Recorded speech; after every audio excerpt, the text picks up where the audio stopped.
Welcome to The Topic, where we highlight Houston Community College, our students, our programs, and our reach into the community. I'm Todd Duplantis. If you're watching us on YouTube or HCC TV, make sure you subscribe to our podcast. You can find us also on Apple Podcast and download the audio versions on hccs.edu/podcast. Got a great show lined up for you today. Attending college is more than just going to classes. It can also be learning leadership skills, which can help you really all throughout life. We're joined now by Danielle Currier-Graves, President of the United Student Council. Thanks for being here on the show. Hi, thank you for having me.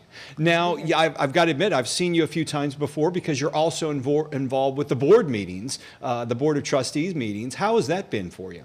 That's great. It's a wonderful opportunity to be able to see how a public institution as big as HCC operates.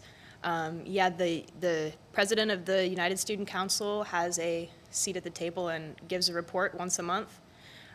It's just been a fantastic opportunity to meet some of the wonderful people that make this college work.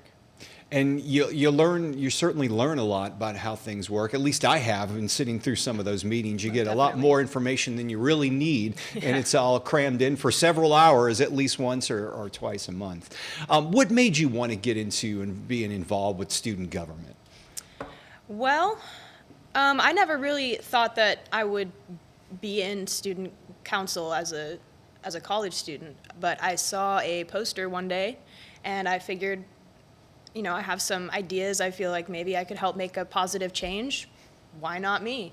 And I think that's a question that all of the students should ask themselves. If they feel that there's something that could be better, or they want to change, why not do it? Why not you?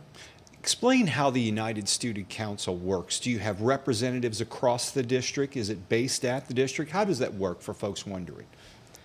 Well, the United Student Council is essentially the district-wide student government. So each of the 7 HCC colleges have their own student governments, which are college level. The United Student Council acts as a unifier for all of them. We meet once a month. We have representatives from all of those SGAs as well as other HCC organizations. And we discuss problems facing the entire district as opposed to individual colleges' issues.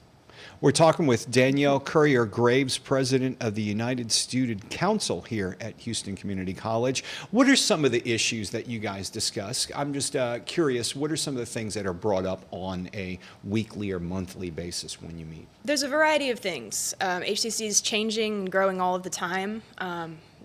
Sometimes certain campuses don't have access to things that other ones do. One of our big wins last semester was we installed a series of school supply vending machines at campuses that either don't have bookstores or whose bookstores aren't open at all hours. So that way students who had an 8 a.m. class could go and buy a Scantron if they needed it if the bookstore doesn't open until 9. So that's something that's useful to students. Was that brought up from people on campuses coming to y'all saying, hey, look, we need this out there. Can you help us? Yeah, that came from our smaller campuses that don't have bookstores at all. They said it's difficult for us to drive all the way to another campus and make it back in time. We're trying to find solutions like that for problems all over the place. Do you ever get questions about the food options on campuses? It seems like they're either a shortage or an abundance in some areas, and how do you address those? That's an ongoing question. We've been talking about inviting food trucks to come in. Some of our vice chancellors have been pretty receptive to that. Also, bringing in restaurants like Chick-fil-A to bring in a bunch of sandwiches and sell them to students or things like that. Long term, though, we're looking at trying to provide maybe moving towards more of a cafeteria where there's more options than just the one food provider. That's a long-term thing, and we're still looking for the best options to go for there. I wanted to move on and ask you about something I know that was brought up, and it's Student Sustainability Society. What is that? That is a club that I founded just last year, the very end of the year. As I was looking through all of the clubs and organizations that HCC had, I realized that we didn't have any green clubs or anything pertaining to the environment. So I started with the Student Sustainability Society in hopes that it would expand more than just the traditional, green type of thing, because sustainability pertains to almost every aspect of our lives. Right. Sustainability is just the ability of something to continue indefinitely, and we want all of our good things to keep going forever. So this program educates about and advocates for sustainable practices so that our society can continue for a long time. And you're talking more than just, I know a lot of the new HCC facilities are LEED certified in certain ways. You're talking more than that. Really, it's a lifestyle that someone would be living, correct? Yeah, a lot of our new developments we see out here, we're the fastest growing part of the country, really, and you see all of these developments going up lightning fast. And these developers don't always take the long-term effects of nature into account. And Flooding. yes, Yeah, and sure. oftentimes Yeah. residents are left just to deal with the consequences. So it's planning for the future, designing with the end in mind. There's so many products that you think about that you don't even think about that can't be recycled, like your toothbrush. That's been coming up in the media lately. You might see those little bamboo ones, but a typical plastic toothbrush is made up of 5 or 6 different types of plastics and rubbers, and that just can't feasibly be recycled. So designing with the end in mind is creating a product that has a plan for the end of its life and not just going to a landfill. What's been the reaction with from the students? Have you had a lot of folks who want to join with the club? Yes, everybody that's heard about it has been really enthusiastic about it. Like I said, sustainability pertains to everything. It affects everybody. And with all of this crazy, crazy weather we've been having lately, I think more people now than ever are interested in making a positive change. Yeah, I mean, it certainly has shaken a lot of us to the core with seeing what's happened in Houston in the last 5 years. And I guess with a lot of students, there's a lot of folks, when it starts raining heavily outside, they start getting very worried. Oh yeah, I know, I sure do. As a matter of fact, I was, during this last storm, I was trapped on campus for a couple of extra hours. A lot of folks were, Yeah. sure. Yeah. We were in the middle of a universal design meeting, and we had to stop the meeting because everybody was so worried about the storm. We're talking with Danielle Currier-Graves, president of United Student Council. We're going to take a short break, and when we do return, we're going to bring on a young man who will be talking about the United Student Council and more, and how you can get involved. We'll talk about their experiences, and I want to hear more about her impressions of the board meetings. Stay tuned to The Topic. I'm Todd Duplantis. We'll be right back.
I've seen people's lives change just by attending a class at HCC. Some of them might not have the financial means to go to a four-year university. That doesn't make them any less quote-unquote smart than the kids who go to a four-year school.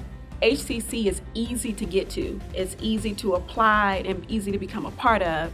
It gave me so much confidence. Once you finish your 2 years there, you can transition into a four-year university or go into the workforce. It's affordable, it's accessible, it changes lives. Welcome back to The Topic. I'm Todd Duplantis, and we're joined today by members of the United Student Council here at Houston Community College. Danielle Currier-Graves, the current president, and current secretary, Hamza Khan. Thank you for being here and joining us on the show. Thank you for having us. The terms are for one calendar year, or how does that work? You start in September, end at the end of the summer. Danielle, how long will you be serving for?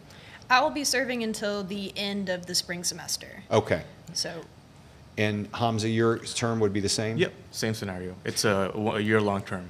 And let's revisit once again how the structure works with the United Student Council, because you guys are composed of yourselves and representatives across the district. How many members total?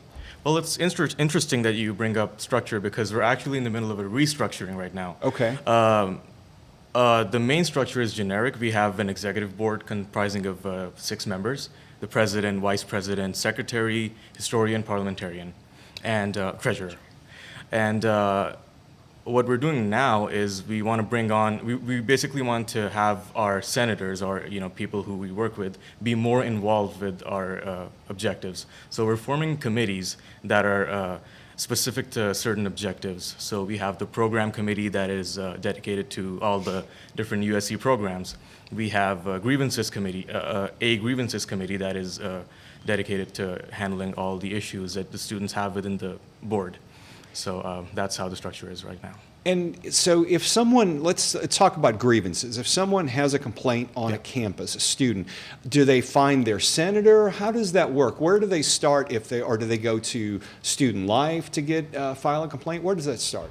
It's a tree of people who you have to go through to file a complaint. So the grievances committee has a chair who works directly under the parliamentarian who's in charge of all the the Constitution and the bylaws. So they're more aware of, they have a better knowledge of how to deal with different issues. So you have to go to them, and then they take it to the advisors, and that's basically how issues would get resolved.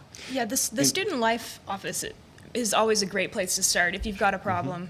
If usually, probably 70% of the time, the issue can be resolved right there.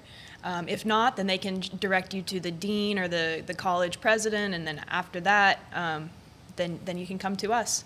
And these could be any type of problems, I guess, not if you have a real bad complaint against the college itself, but say you're having an issue with,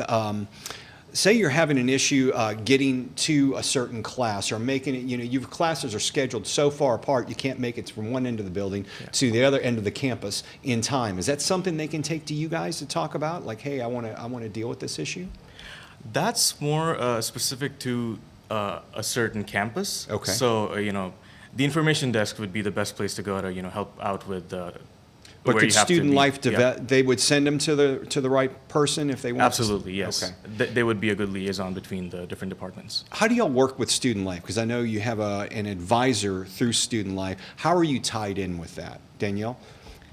The Student Life coordinators at each of the campuses are the advisor for their student governments. And then the Southwest Student Life coordinator, Ms. Regina Wilson, is our USC advisor specifically for us. So in addition to her Southwest SGA, she's also the main advisor for us. But all of the Student Life coordinators are wonderful, very, very knowledgeable people, great resources. So we all rely heavily on their expertise. Do they sit in your council meetings with you to advise you if you have questions? How does that work? They have to be there to, as official liaisons between us and the board, and as witnesses as well. So, and they also guide us as to how we should conduct the meetings, and act as a point of contact for us for any information that we may need to conduct the meeting, or to deal with the different students that come into our meetings. If students want to attend the student council meetings just to see them, how often do they happen? Where do they take place? And can anyone attend? Yeah. Our USC meetings are held once a month, right here in the District Administration Building, on the last Friday of every month. First Friday. First Friday of every month. And any student can attend. It's open to everybody. And anyone from a club, or, whether student government or outside of it, are free to come in and advertise whatever they have to offer. Because our meetings are not just a place where we get together to talk about issues. It's a platform for people to, spread the word about all the different things that ACC has to offer. If someone wants to get involved in student council, do they start off as a senator? Who do they approach? Do you go to your Student Life office and say, hey, I'd like to get involved, what do I do? Would they guide them? How does that work? Well, to get involved, you first have to attend the General Assembly meeting and see how it works and see if it's the right fit for you. And we have a lot of opportunities for students to get involved. if they happen to come around the end of a semester, the end of the spring semester to be specific, then they have the chance to run in the elections and become a part of the executive board. Other than that, they can sign up for committees, and those are paid positions, and they can also just be senators that kind of come and go on their own time, and in return to that, we have a point system through which we reward them for their, or give them back for their time. Okay, so they can, there's a point system, and Yeah. is the point, and you said some of these positions are, they get a stipend for them? Yes. Is that how it works? Yeah. Okay. There's a stipend for committee members, Okay. or committee chairs, rather. The board members also get a stipend, so, the official positions, the ones that are more involved within the organization, they get a stipend. Everybody else has a point system. And we're in the initial stages of that, so we're kind of implementing it and seeing how it works, and hopefully it'll prove fruitful. What's been the response so far from students with the new system you're looking at rolling out? We're planning to have a party at the end of the year for all students all USC senators who participate to a certain degree. I know I'm really looking forward to that. It should be a lot of fun. It is a good bit of work to try and change the system, and Because that's you're carrying the idea. a full load as well, as Yes. long as doing this, and this Yeah. is taking up a lot of your time as well. So the idea behind the stipend and the point system is to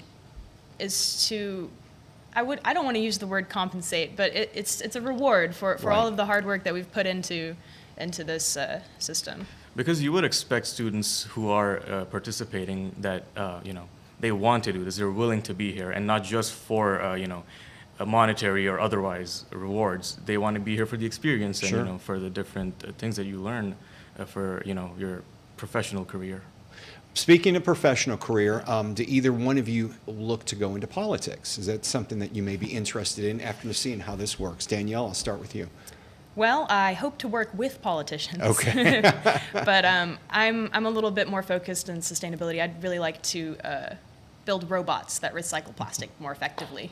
Excellent. Yeah. All right. HCC is a place to be for that. Definitely. Yeah.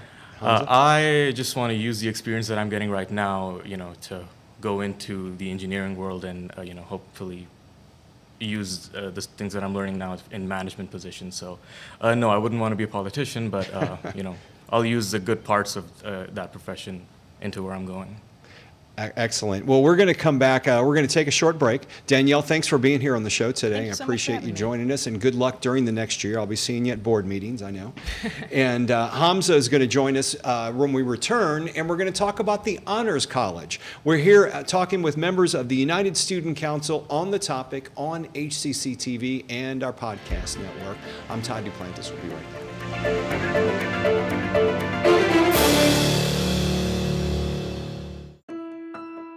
We have academic programs that help students get from high school into a university. And the data is very clear that students that take the path of a community college finish in far higher numbers than students that start straight into a university experience. Our students can achieve a baccalaureate degree in multiple fields from the universities in the area without ever leaving Houston Community College.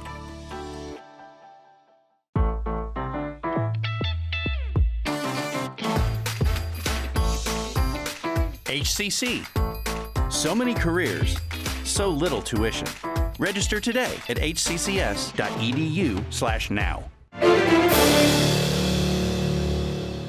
Welcome back to The Topic. I'm Todd Duplantis, and we're joined by Hamza Khan, the Secretary for the United Student Council, but also a member of the HCC Honors College. Thanks again for being here today. Thank you, Todd. For folks not knowing what the Honors College is all about, tell me just briefly what it entails and your involvement with it.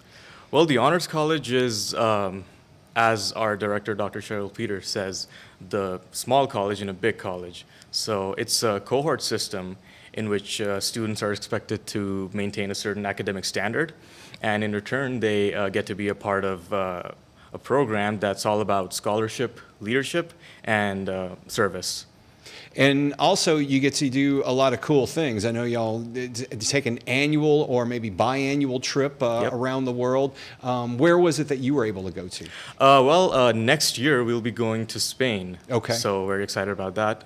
Last year, our sophomores went to England, and I think the year before they went to Italy. So yeah, that's a renewal pattern that goes on in the Honors College, and something that everybody looks forward to.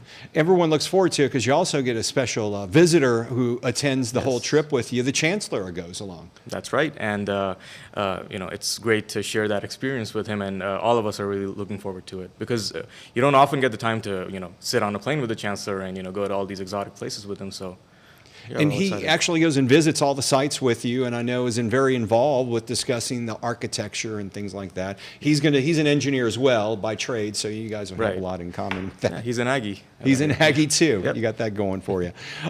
So how do folks get involved if they want to be enrolled in the Honors College? You have to maintain a certain grade level. That's the first prerequisite, correct? That is correct. To get involved, you have to have a certain GPA if you're joining from, from the college. Coming in from high school, you have to have a certain SAT score and, a couple of other requirements that you have to fulfill. And to stay in, you have to maintain your academic integrity, and you have to make sure that you're on top of your studies, and you're involved in student life, because that is also another requirement. Because students are expected to display a certain amount of leadership and stand out in their college. Those are all the different requirements that you need to have. So let me ask you, how many hours you're currently taking in college? Currently, I'm taking 15 hours. 15 hours. You're the secretary for the United Student Council. That's right. You're involved with the Honors College as well. Correct. When do you have time to breathe and go home and eat? I have to find milliseconds in between all this crazy routine, but honestly, it's very gratifying. It seems like it's hectic, but that's student life. Sure. You learn as you go along, and you have to learn how to handle these big responsibilities and come out on top. Has it taught you also how to manage your time? Definitely. That is part of the experience, aside from, the academic and extracurricular rewards of it all, that, you learn how to prioritize things and, realize what's important and what isn't, and, have to keep on top of your studies and still maintain a good extracurricular kind of presence. So it is a challenge, but it's very gratifying. And you'll get through it. It'll be over with in a blink. Definitely. Trust me, Yeah. I know these Yeah. things. So advice to high school students. What would you say if someone's enrolled right now? Well, they may not be in the dual credit program, but they're thinking of going to HCC before Sure. going somewhere else, or just going to HCC. What would you suggest to them about the Honors College? Why would you tell it, if you told their parents in them, what would you tell them? Well, high school is a time of a student's life where they kind of figure out who they are, and if they're lucky enough, they figure out where they want to go. The Honors College is a place which capitalizes on that and builds off of it in the most efficient manner possible, because it's designed to bring out the best in you, the best person, the best student, the best leader, and that's a really big reason why you should join the Honors College. And not just that, and you get a chance to build a network and meet wonderful people, befriend them, and go on all these wonderful experiences with them. And other than that, community college, I feel like, has wonderful opportunities that often go unnoticed. So that is a big reason why it's a good idea to join the Honors College. You mentioned something about A&M. Is that somewhere where you're going to be going? Yeah, it's on my list of target schools. And where hopefully. one you're looking at as well. Yeah, fingers crossed. So Sure. yeah, we'll see how it goes. What's the biggest thing you learned as an experience through the Honors College? You talked earlier about prioritizing, which is something you'll carry through with you all throughout your career. But what's been the biggest thing that you can say that you've gotten? There are honestly a lot of things that you learn from the Honors College. It's hard to pick one, but if I had to, it would be that, if you come across an opportunity that you're not sure about, but, everybody worth their salt are telling you that, this is the right move, it's completely okay to jump into it. Not like dip your foot in the water, but just like belly flop into it, because chances are that it is going to turn out to be something that changes your life. So for the better. Right. So yeah, that's one of the biggest things I've learned, is to just, jump into good opportunities fearlessly, and just hope to come out on top and learn good things. Well, you always hear in life that, or at least I've heard, that you don't really succeed unless you really take those chances. And I guess that's kind of what you're talking about here. That is correct. You have to be brave enough to capitalize on things that are presented to you, and just make sure that to never let those really important opportunities pass you by. So your career, your academic career, how far along are you, and when are you looking to take the next step and move to another college? And beyond that, what are your ultimate goals? What type of engineering do you want to go into? Well, currently my major is mechanical engineering. I'm open to, change my course if, it's required. But for now, I just want to see off my community college career and then hopefully go on to a four-year university. I don't really have a specific, desire to go to a specific college. I'll just go where the road takes me. And my main goal is going to be to continue my education and just see it through until I get a master's degree. So you get a master's engineering, and whether it be mechanical engineering or moving in something else, what do you have a passion for doing? Engineering is a very broad field these days. You can go into just about anything. What do you kind of have your scope set at? What do you dream about? As an immigrant, a country that's willing to accept you as their own, I feel the need to give back to it. And engineering seems like a good way for me to, do that. So mechanical engineering is a really broad field. It's kind of like the jack of all trades in the engineering field. So, my personal goal is to go into, a management position, build my way up to that. But essentially, I really like to, build airplanes or, Oh, there you go. Kind of dabble in that area because that fascinates me the most. So, well, there is, and you hear, there was an article I read not that long ago about a huge shortage of engineers, specifically in the Houston market, because many of them are retiring, and colleges aren't producing enough of them. Have you heard that as well? I have, and it's looking up because we learned in our education, a learning framework class that there's this source called the Occupational Outlook Handbook. It says that engineers are projected to, professions are projected to grow. So, there's a lot of opportunities for future engineers or aspiring engineers to, get into the field and, make their mark. Hamza Khan, Secretary of United Student Council and a member of the HCC Honors College. Thanks for being here. Thank you so much for having me. The Honors College, by the way, if you want to learn more about it, it's hccs.edu/honors. And if you'd like to learn more about our podcast, you can download all audio podcasts at hccs.edu/podcast. For the topic on HCC TV, I'm Todd Duplantis. We'll see you next time.